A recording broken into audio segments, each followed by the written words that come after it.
ಇವತ್ತು ಬೆಳಗ್ಗೆ ನಮ್ಮ ಮನೆ ಎದುರುಗಡೆ ಇರುವ ರಮೇಶ್ ಎಂಬುವರು ಶಾರ್ಟ್ ಆಗಿ ಒಂದು ಸೈದಿ ಹಾಕಿದ್ರು.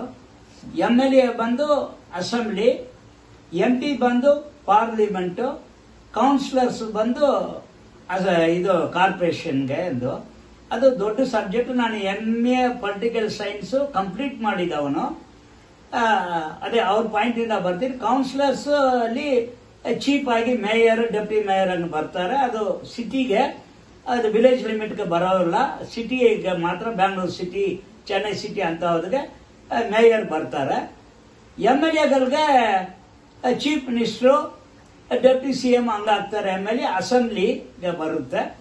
MPs ಬಂದು PM, ಫೈನಾನ್ಸ್ ಮಿನಿಸ್ಟರ್ ಅಂತ ಬರ್ತಾರೆ. ಅದಕ್ಕೆ ಟಾಪ್ ಅಂದ್ರೆ ಪ್ರೈಮ್ ಮಿನಿಸ್ಟರ್ ಆಗ್ತಾರೆ MP ಗಳಿಗೆ. ಅದು ಒಂದು ಪಾಯಿಂಟ್. ಕಾನ್ಸ್ಟಿಟ್ಯೂಷನ್ ಅಲ್ಲಿ ಲೆಜಿಸ್ಲೇಚರ್, ಎಕ್ಸಿಕ್ಯೂಟಿವ್, ಜುಡಿಷಿಯರಿ ಅಂದ್ರೆ ಲೆಜಿಸ್ಲೇಚರ್ ಅಸೆಂಬ್ಲಿ ಹಾಲು, ಪಾರ್ಲಿಮೆಂಟ್.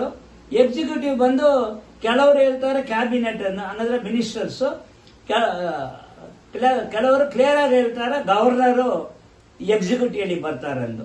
ಸರಿ, ಜುಡಿಷಿಯರಿ ಯಾರಪ್ಪ? ಜುಡಿಷಿಯರಿ ಅಂದ್ರೆ ಗೊತ್ತು, ಹೈಕೋರ್ಟ್, ಸುಪ್ರೀಂ ಕೋರ್ಟ್ ಎತ್ಕೊಳ್ಳಿ. ಅವರು ಬಂದು ಹೈಕೋರ್ಟ್ ಚೀಫ್ ಜಸ್ಟಿಸ್ ನ ಗವರ್ನರ್ ಅಪಾಯಿಂಟ್ ಮಾಡ್ತಾರೆ. ಸುಪ್ರೀಂ ಕೋರ್ಟ್ ಚೀಫ್ ಜಸ್ಟಿಸ್ ನ ಪ್ರೆಸಿಡೆಂಟ್ ಅಪಾಯಿಂಟ್ ಮಾಡ್ತಾರೆ. ಅದು ಜುಡಿಷಿಯರಿ.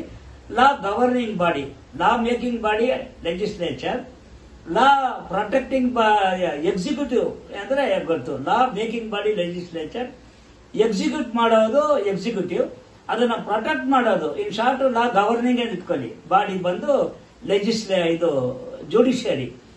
ಜುಡಿಷಿಯರಿ ಮಾತ್ರ ಈಗ ಒಂದು 10 years ಆಗಿ ಭಾರಿ ಸ್ಟ್ರಾಂಗ್ ಆಗಿದೆ. ಅದು ಪರ್ಟಿಕ್ಯುಲರ್ಲಿ 2 year ಆಗಿ ಈ ಚಂದ್ರಚೂಡ್ ಒಬ್ರು ಬಂದಿದ್ದಾರೆ. ಹಂಗಂದ್ರೆ ಶಿವ ಅಂಡ್ ಮೀನಿಂಗ್ ಚಂದ್ರನ ಇಟ್ಕೊಂಡಿರೋರದ್ದು.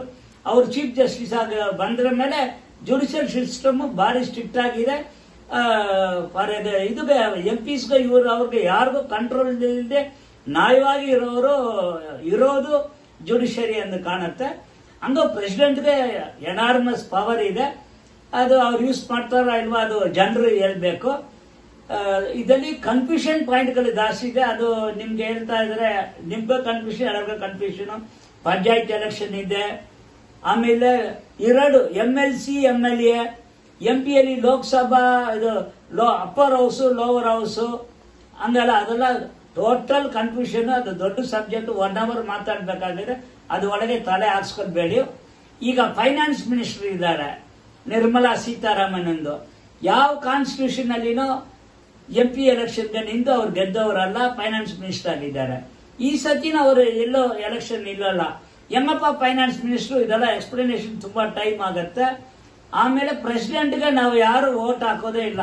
ಪ್ರೆಸಿಡೆಂಟ್ ಆಫ್ ಇಂಡಿಯಾ ಎಲೆಕ್ಷನ್ಗೆ ನಾವು ವೋಟ್ ಹಾಕೋದೇ ಇಲ್ಲ. ಹೆಂಗ ಹಾಕ್ತಾರೆ ಅಂದ್ರೆ MLA, MPs ಹಾಕ್ತಾರೆ ವೋಟು. ಮೇಯರ್ಗೆ ನಾವೆಲ್ಲ ವೋಟ್ ಹಾಕೋದೇ ಇಲ್ಲ.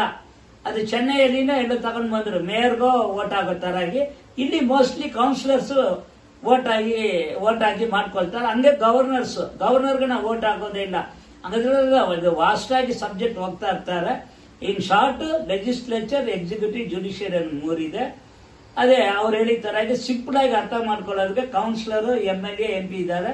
ತಿರ್ಗಾ ಹೇಳ್ತೀನಿ, ಕನ್ಫ್ಯೂಷನ್ ಬಂದು MLC, ಆಮೇಲೆ MP ಅಲ್ಲಿ ಲೋವರ್ ಹೌಸ್, ಅಪ್ಪರ್ ಹೌಸ್, ಅದೆಲ್ಲ ಕನ್ಫ್ಯೂಷನ್ ಪಾಯಿಂಟ್. ಆಮೇಲೆ ಸ್ಪೀಕರ್ಸ್ ಅಂತ ಇದ್ದಾರೆ. ಅದಲ್ಲಿನ ಸ್ವಲ್ಪ ಜನರಿಗೆ ಕನ್ಫ್ಯೂಷನ್ ಆಗುತ್ತೆ. ಸ್ಪೀಕರ್ಗೆ ನಾವು ವೋಟ್ ಹಾಕ್ತೀರಾ ಅಂತ ಕನ್ಫ್ಯೂಷನ್ ಸಬ್ಜೆಕ್ಟ್ ಬೇಡ. ನಾಳೆ ಇದು ವೋಟ್ ಇವತ್ತು 11:45, ಬೆಳಗ್ಗೆ 12 ಗಂಟೆ ಆಗಿದ್ರೆ ನಾಳೆ ಲೆಕ್ಕ ಬಂದ್ಬಿಡುತ್ತೆ. ನಾಳೆ ಇದು ಎಲೆಕ್ಷನ್. ಆದ್ದರಿಂದ ಯೋಚನೆ ಮಾಡಿ ವೋಟ್ ಹಾಕಿ. ವೋಟ್ ಹಾಕೋದು ನಮ್ಮ ರೈಟು. ನಾನು ನೋಟಾ ಬಗ್ಗೆ ಇದ್ರ ಬಗ್ಗೆ ಮಾತಾಡಲ್ಲ. ವೋಟ್ ಹಾಕೋಣ. Thank you.